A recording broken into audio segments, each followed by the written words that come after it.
What's up guys, it's your boy Milano Miguel, back at it again with another video. Today is a recap of Champions League Matchday 1, so here we go. Kessie against Galini to reach the Champions League. And Tamori has got a third goal that puts it beyond.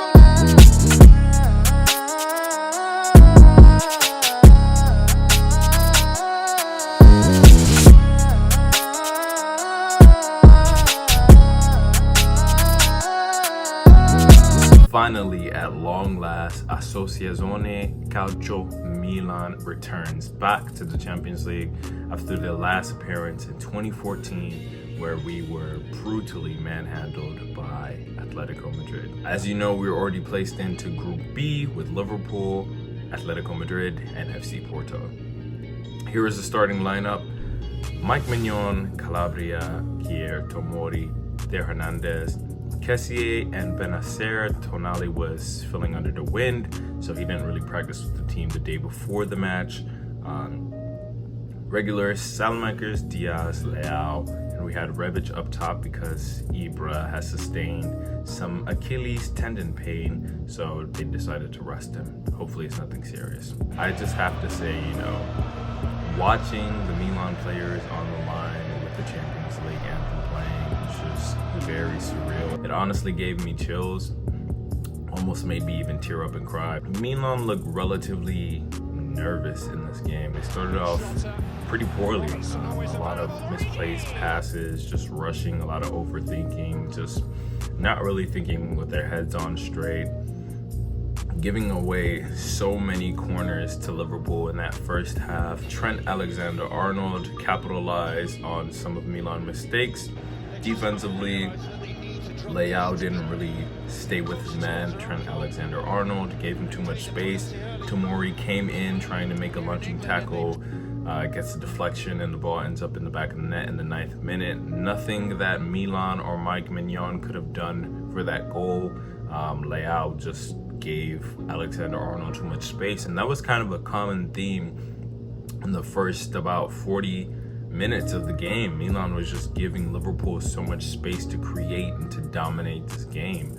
In the 13th minute, Ismail Benacer conceded a penalty to Liverpool on a rather silly, somewhat harsh handball, but you should know that this is the Champions League. This is the biggest stage. Any type of handball is going to be called. But I've got to say, shout out to Magic Mike, because this penalty save was absolutely amazing. Mohamed Salah was on track to tie the record for most consecutive penalties scored. He currently has 17 consecutive penalties scored, and the record is 18. And Mike Mignon decided to stop him from getting that record, making a huge double save. Talk about his reflexes from making the save and then having to get up and make another save, getting the ball to go out for a corner kick. That was just absolutely amazing for Milan and for Mike Mignon, because had Liverpool scored that goal, I think that the game would have probably been died off right then and there. But that gave Milan hope, and it gave them a sense of urgency that they could still stay in the game. But really took Milan quite some time to actually settle down and have some nerves. There was a lot of mistakes being made. It seemed like players who, we've seen play at their best, like Frank Kessie and Benacer, just really didn't have it today. They were kind of poor. They were average in that first half. Things eventually did, change, and there was a switch in the momentum. But for quite a while, it was just a lot of mediocrity. Right up until the 42nd minute, where Rafael Leao makes a wonderful one-touch pass to find Ante Rebic in the box, curls the ball behind Alisson into the back of the net, and Milan ties up the game. Honestly, amazing. I was thinking about it when I was watching the game and seeing how poorly we started. I was thinking, could this be one of those games where Milan just turns it around super quickly? Obviously, scoring a goal, getting back into the game, the momentum completely shifts to Milan, and they capitalized on this because Brahim Diaz would manage to get a goal 2 minutes later in the 44th minute. Ante Rebic tried to pick out De Hernandez. De Hernandez had a wide open shot in the net, but it gets cleared off the goal line by Alexander-Arnold, and Diaz gets the follow-up into the back of the net. Milan 2, Liverpool 1 in the 44th minute, and then halftime comes, and now you're starting to believe as a Milan fan, like, wow, is this really happening? This is the Champions League. I told you guys, anything can happen. You never know what's going to happen. I was thinking that maybe after halftime, Giroud or Tonali would be entered into the pitch, but that wasn't really what happened. Second half began, and Milan conceded a poor goal. Divock Origi manages to find Mohamed Salah. Perfectly timed onside run. There's really no one marking him, so it's just him and Magnan, and he manages to put it in the back of the net, ties it up 2-2. Liverpool, Milan. 62nd minute, Pioli decided to make some changes because you could see it's very visible that, some players were gassed. So we saw Salmakers come off, Florenzi come in, Leao come off, Giroud come on. And then once again, so many conceded corners, corner kick comes, the ball gets cleared out, but then Jordan Henderson is on the edge of the box. First time volleys it into the back of the net. Very classy goal, can't even complain about that one. But yeah, Liverpool take the lead 3-2, and then that's how the game really went out. I think that, this was a decent performance. Yes, we lost and we didn't get 3 points and we didn't get a draw, which would have helped because Atletico and Porto did draw. They got a point. But this wasn't a terrible performance. We had some positives, Brahim Diaz and Ante Rebic stepped up to the plate when they saw the opportunity and they capitalized on that. Some players were rather poor, like Frank Kessie and Ismail Benacer. A lot of players were kind of nervous. This is their first Champions League game. Those who did play in the Champions League looked more composed. Shout out to Mike Mignon. He was commanding, he made the penalty save. A lot of credits to him. He's had that Champions League experience. Simon Kjaer made a lot of great saves.